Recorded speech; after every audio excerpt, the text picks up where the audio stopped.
અને ફરીએ સઘરે ઠામ ફક્ત ગુરુદેવનું ભય રાખવું.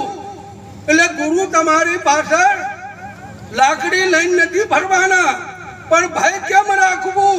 મારા ગુરુએ મને 5 વચન આપ્યા છે.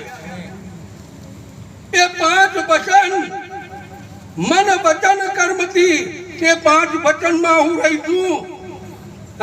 તો મારો સદગુરુ જેને મૂર્તિને હું ધ્યાન કરું છું એ અખિલ બ્રહ્માંડનો માલિક તમને દેખાશે.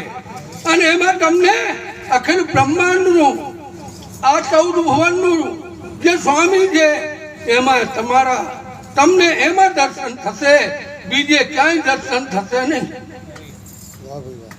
તો આ બધા મહાપુરુષો ગાદીએ બેઠા છે. એ ગઈકાલે અહીંયા જ હતા, આ જગ્યાએ જ હતા. ડાયરેક્ટ અહીં ઉતરી નહીં બેઠા અને એ કઈ ઉપરથી નથી કૂદ્યા. જે છે તે બધી રેણી કેણી જે કઈ છે આવાગમન બધું આપની જેમ જ આ બધા મહાપુરુષો કરે છે.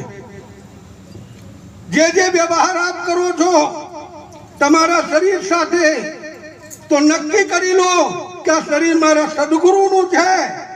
એટલે આ સદગુરુના શરીરને ક્યારેય કોઈ આમ આંગળી ના ચીરી શકે એવું જીવન જીવવાની પ્રેરણા આપો. તો 5 વચનમાં જે રહી જાય એને પુરાણ નથી વાંચવા, વેદ નથી વાંચવા, શાસ્ત્ર નથી વાંચવા. એના અંતરથી સદગુરુની કૃપા થાય અને ગત ગંગાનું પ્રવાહ ચાલુ થઈ જાય છે. પોધી પર જગમુવા પંડિત ભયા ના કોઈ.